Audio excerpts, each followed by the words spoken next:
नमस्कार, शिवाय एकेडमी के यूट्यूब चैनल में आपका स्वागत है। जैसा कि आप सबको पता है, अभी हम हमारे इंग्लिश के कुछ चैप्टर कर रहे थे, उसमें हमने टेंस चैप्टर जो है उसको हम कर रहे थे। तो अभी तक बहुत डिटेल से हमने टेंस को किया है, हर एक टेंस को बारी बारी से हमने डिस्कस किया है, और वो भी बहुत अधिक डिटेल से। तो अगर आप इस तरीके से इन टेंस को करते हो तो आपके सारे टेंस जो हैं वो बड़े ही इजीली क्लियर हो जाएंगे। इसमें कोई ज़्यादा टेंशन वाली बात नहीं है। तो आज हम उसको आगे बढ़ाते हैं। कल हमने लास्ट टाइम जब क्लास की थी तो उसमें हमने बात किया था, जो हमारे पास टेंस था फ्यूचर इंडेफिनेट टेंस, उसमें हमने बात की थी, जिसमें हमने कहा था कि कोई काम आने वाले समय में होगा, कोई व्यक्ति कहीं जाएगा, खाएगा, पिएगा, या हमने उसमें एग्जांपल भी किया था जैसे कि मैं स्कूल जाऊंगा। तो इस प्रकार से हमारे पास जो होता है वो हमने फ्यूचर इंडेफिनिट टेंस के बारे में बात की थी। आज हम नेक्स्ट बात करेंगे हमारा फ्यूचर कंटिन्यूस टेंस। बाकी के जितने भी टेंस अभी तक हो चुके हैं, जितनी क्लासेस हो चुकी हैं इंग्लिश की, उन सब के लिंक जो हैं वो मैं डिस्क्रिप्शंस में डाल दूंगा। आप वहां से जाके सभी वीडियो को देख सकते हो बारी बारी से, हर एक पार्ट के साथ में मैं उनको डालता हूं। तो आप क्या करोगे, वहां से अगर आप उसको देखोगे तो आपको सारे टेंस जो हैं वो बिल्कुल क्लियर हो जाएंगे। ठीक है, तो आज हम बात करते हैं, हमारे पास टेंस तो हम कर ही रहे थे, तो टेंस का हमारे पास नेक्स्ट होता है फ्यूचर कंटिन्यूस।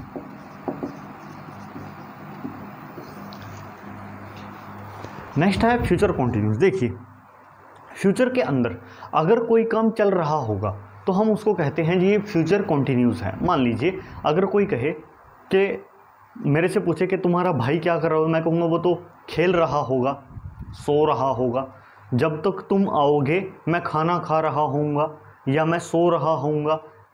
इस प्रकार से जो है वो हम बात करते हैं आने वाले समय को लेकर के, वो फ्यूचर होता है। और फ्यूचर में जो काम चल रहा होगा तो वही होता है फ्यूचर कंटिन्यूस। तो इसकी पहचान भी यही होती है, रहा होगा, रहे होंगे, या रही होगी। रहा होगा, रहे होंगे, या फिर रही होगी, ये इसकी पहचान होती है। इसका फॉर्मूला देख लीजिए, शैल या फिर विल, सब्जेक्ट के साथ में शैल या फिर विल रहेगा। जैसा कि आपको पता है फ्यूचर को बताने के लिए हम शैल या विल का ही यूज़ करते हैं। तो शैल विल के साथ में आ जाएगा यहाँ पे बी, इसके साथ में वर्ब की फर्स्ट फॉर्म। अब क्योंकि कंटिन्यू है तो आपको पता है हर एक कंटिन्यू के साथ में वर्ब की फर्स्ट फॉर्म के साथ जुड़ जाता है आईएनजी, तो बन जाता है शैल विल के साथ में बी प्लस वर्ब की फर्स्ट फॉर्म के साथ आईएनजी, और फिर ऑब्जेक्ट जो है वो आ जाएगा। शैल का यूज़ जैसे हमने लास्ट चैप्टर में किया था वैसे ही शैल का यूज़ करना है, यानी आई और वी के साथ में, और बाकी सब सब्जेक्ट के साथ में हम यूज़ करेंगे विल का ही। तो इसमें भी वही हमारे पास पॉजिटिव सेंटेंस आ जाते हैं। पॉजिटिव सेंटेंस में जैसे मान लीजिए मैं कहूँ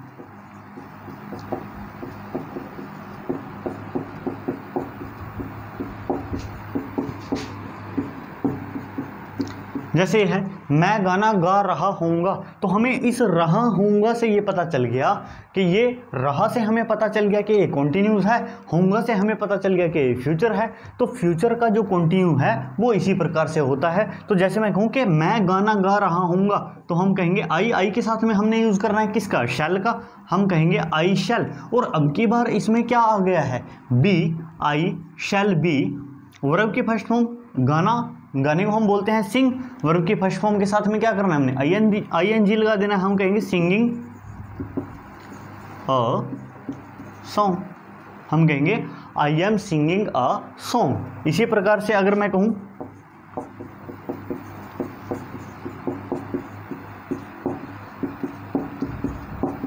तुम गाना गा रहे होगे, तो हम कहेंगे यू के साथ में हम यूज करेंगे किसका, विल का ही, हम कहेंगे you will be singing a song. ऐसे ही अगर मैं कहूं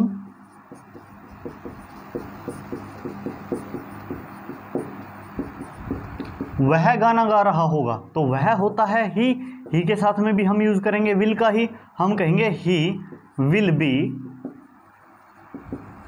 सिंगिंग अ सॉन्ग। ऐसे ही अगर वो एक से ज्यादा है,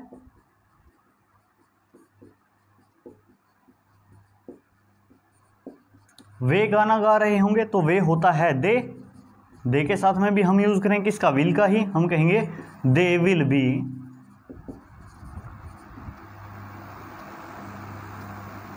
singing a song, they will be singing a song. फिर इसके बाद आ जाते हैं इसमें नेगेटिव सेंटेंस। आपको पता है नेगेटिव सेंटेंस में हम यूज़ करते हैं किसका, नोट का ही। और वो नोट का यूज़ हम कहाँ करेंगे, जो भी हमारे पास हेल्पिंग वर्ब है उसके साथ में। तो अगर यही इसी को ही मैं नेगेटिव में बनाऊं,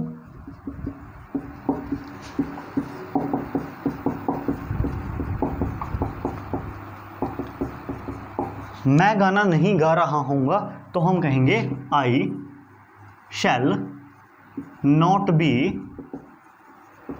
सिंगिंग अ सॉन्ग। इस तरीके से हम कहेंगे I shall not be singing a song. ऐसे ही अगर वो यू की बात कहे तो यू के साथ में विल, उसी के साथ में ही हम नोट का यूज़ कर देंगे। तो जिसके साथ में भी जो हेल्पिंग वर्ब है उसी के साथ में हम यूज़ कर देंगे नोट का। तो ये हो जाएंगे हमारे पास नेगेटिव सेंटेंस। इसके बाद आते हैं इसमें इंटरोगेटिव सेंटेंस। इंटरोगेटिव सेंटेंस में जैसा कि मैंने आपको पिछले चैप्टर्स में बताया है, अगर आपने नहीं देखी है वीडियो तो देख लेना। उसमें क्या होगा, जब भी हमने इंटरोगेटिव बनाना है तो हम यहाँ से इसको उठाएंगे, जो भी हेल्पिंग वर्ब जिसके साथ में उसको उठाएंगे और सब्जेक्ट से आगे लेकर के आ जाएंगे, इंटरोगेटिव बन जाएगा। नेगेटिव इंटरोगेटिव में भी हम सेम प्रोसेस करेंगे, पर उसमें नोट आ जाएगा, सिर्फ इंटरोगेटिव में नोट नहीं आएगा। तो इस प्रकार से इसके नेगेटिव इंटरोगेटिव और इंटरोगेटिव भी हो जाते हैं। तो उम्मीद है वैसे आप सब लोग इसको कर ही लोगे, क्योंकि हमने लास्ट के बहुत सारी वीडियो में सब इसी बारे में ही बात की है कि किसको नेगेटिव कैसे बनाना है और इंटरोगेटिव कैसे बनाना है और नेगेटिव इंटरोगेटिव कैसे बनाना है। तो उसको यहाँ पे इतने ज़्यादा डिटेल से कराने की ज़रूरत नहीं है, आप इसको ऐसे ही कर सकते हो। उसके बाद हमारे पास इसमें नेक्स्ट टेंस जो है वो आता है,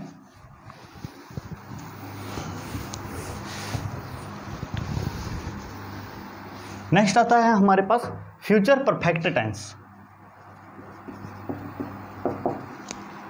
जब हम बात करते हैं कि फ्यूचर में कोई काम खत्म हो चुका होगा, जब हम बोलते हैं जब तक हम ग्राउंड में पहुंचेंगे मैच खत्म हो चुका होगा, जब तक हम घर पहुंचेंगे मेहमान जा चुके होंगे, जब तक हम घर पहुंचेंगे तो फिल्म खत्म हो चुकी होगी।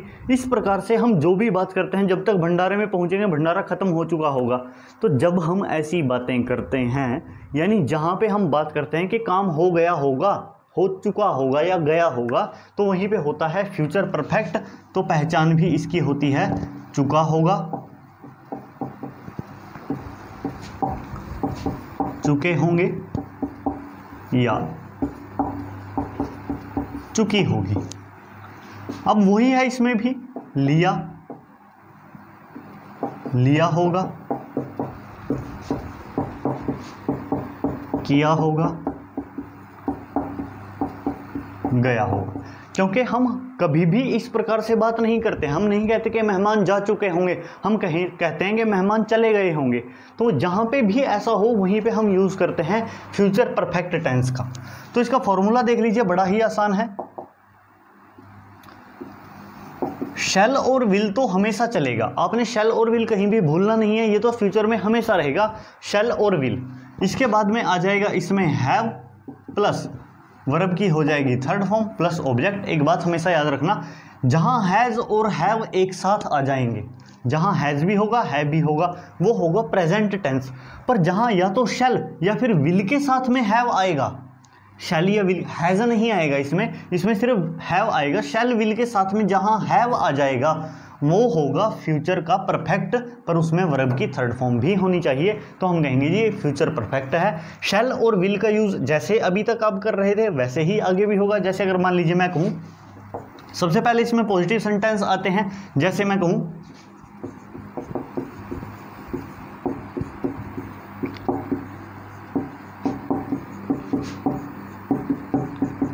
जैसे मान लीजिए मैं कहूँ कि मैं खाना खा चुका हूँगा, तो हम कहेंगे आई शैल हैव, शैल के साथ में हमने किसका, हैव का यूज करना है। फिर खाने को बोलते हैं ईट, थर्ड फॉर्म होती है eaten, I shall have eaten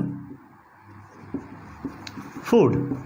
अगर एप्पल है तो हम कहेंगे I shall have eaten apple, या अगर कुछ और है तो जो फूड की जगह पे है हम उसको वहाँ पे ऐड कर देंगे। तो ऐसे ही अगर मैं कहूँ तुम खाना खा चुके होंगे, तो हम कहेंगे you will have eaten food. ऐसे ही अगर वो ही है तो ही के साथ में भी विल और इसके साथ में भी have, he will have eaten food. इसी प्रकार से सारे सब्जेक्ट जो हैं ऐसे ही रहेंगे, हैव का यूज आ जाएगा शैल और विल के साथ में। फिर इसमें आ जाते हैं नेगेटिव सेंटेंस भी, और नेगेटिव में क्या होगा, जो भी हेल्पिंग वर्ब है उसी के साथ में ही हम यूज कर देंगे किसका, नोट का ही। हम कहेंगे, अगर मैं कहूं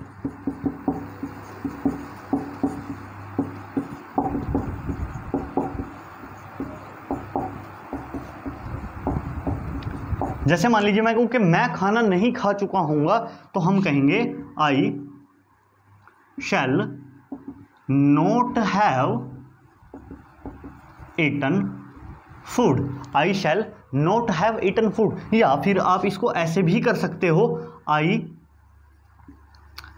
शैल हैव नोट ईटन फूड। आप इसको दोनों तरीकों में से जो भी आपको सही लगे आप उसी तरीके से कर सकते हो, I shall not have eaten food या I shall have not eaten food. तो दोनों ही तरीके बिल्कुल सही रहेंगे, आप कैसे भी सेंटेंस को बोल सकते हो। इसके बाद इसमें आते हैं इंटरोगेटिव और negative interrogative sentence. Same process रहेगा जैसे हमने अभी तक के जितने भी सेंटेंस किए हैं। मान लीजिए जो इंटरोगेटिव है उसमें शैल और विल जो है वो आगे आ जाएगा, शैल है शैल आगे आ जाएगा, विल है विल आगे आ जाएगा। और नेगेटिव इंटरोगेटिव में नोट जहां है वो वहीं का वहीं रहेगा, तो नोट के साथ में ये आ जाएंगे। तो ये हमारे पास हो जाते हैं पॉजिटिव और नेगेटिव सेंटेंस भी, इसके साथ में इंटरोगेटिव और नेगेटिव इंटरोगेटिव भी हमारे पास इसमें ऐसे ही होते हैं। तो आप इन सबको बड़ा ईजिली कर सकते हो। सारी वीडियो में हमने इसके बारे में अच्छे से डिटेल से बात की है, नहीं देखी है तो आप दोबारा से उन वीडियो को देख सकते हो।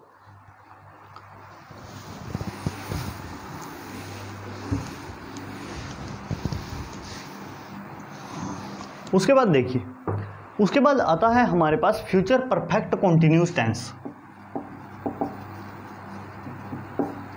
देखिए कहावत है कि ये एक रियल सेंटेंस नहीं होता है, रियल टेंस नहीं होता है। रियल टेंस इसलिए नहीं होता है क्योंकि ऐसा समय रियलिटी में कभी नहीं होता है। ऐसा माना जाता है कि अगर मान लीजिए फ्यूचर में कोई काम चल रहा होगा तो हम नहीं कह सकते कि वो ख़त्म होके भी चल रहा होगा या नहीं रहा होगा। तो इस प्रकार से ये टेंस जो है इसको रियलिस्टिक टेंस जो है वो नहीं माना जाता, अनरियल टेंस इसको कहा जाता है।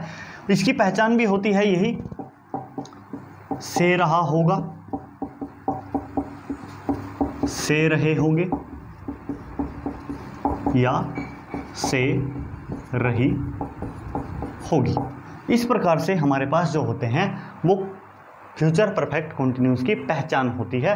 इसका फॉर्मूला देख लीजिए, इसका सिर्फ फॉर्मूला ही इंपॉर्टेंट है, सेंटेंस इसमें बनाने कोई इंपॉर्टेंट नहीं है। बना सकते हो आप, कोई दिक्कत नहीं है, उसमें भी करके देखेंगे।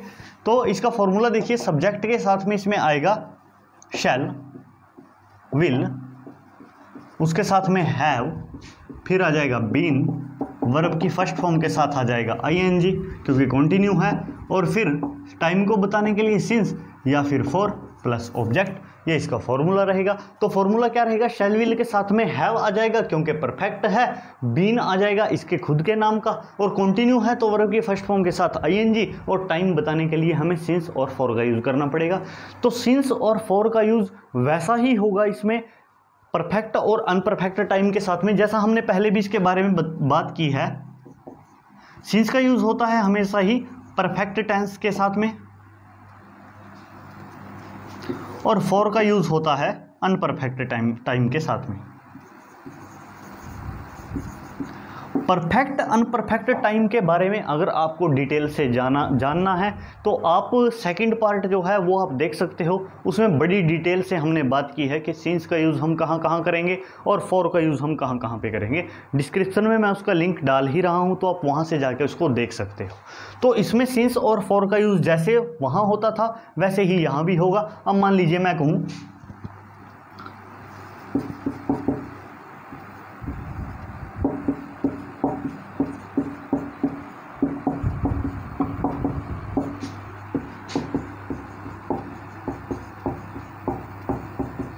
जैसे है कि मैं 2 घंटे से इंतजार कर रहा हूँगा, तो हम कहेंगे आई के साथ में हम यूज़ करेंगे शैल का, आई शैल हैव, और क्योंकि बीन है तो बीन आ जाएगा, आई शैल हैव बीन।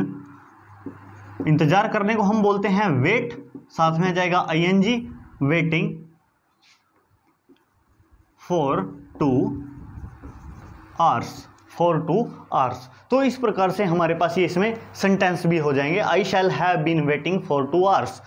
इसी प्रकार से आप इसमें कोई भी सेंटेंस ले सकते हो, कोई भी वर्ब ले सकते हो, सभी के सभी इसी प्रकार से होंगे, पॉजिटिव, नेगेटिव, इंटेरोगेटिव और नेगेटिव इंटेरोगेटिव। आप इनको कर सकते हो, बड़ा ही आसान है। लास्ट की वीडियो में आप देख के उसके हिसाब से आप इसको कर सकते हो। तो आज के लिए हम इतना ही करेंगे। यहाँ पे हमारे टेंस जो हैं वो होते हैं कंप्लीट। हमने सभी टेंस को बारी बारी से बड़ी डिटेल से हमने इसके बारे में डिस्कस किया है। तो यहाँ से आप सारी वीडियो को देख करके टेंस को अपने क्लियर कर सकते हो। उसके बाद हम आगे नेक्स्ट चैप्टर के साथ में मिलेंगे। तो कल हम नेक्स्ट चैप्टर के बारे में बात करें, काफ़ी इंपॉर्टेंट चैप्टर है। ठीक है, थैंक यू।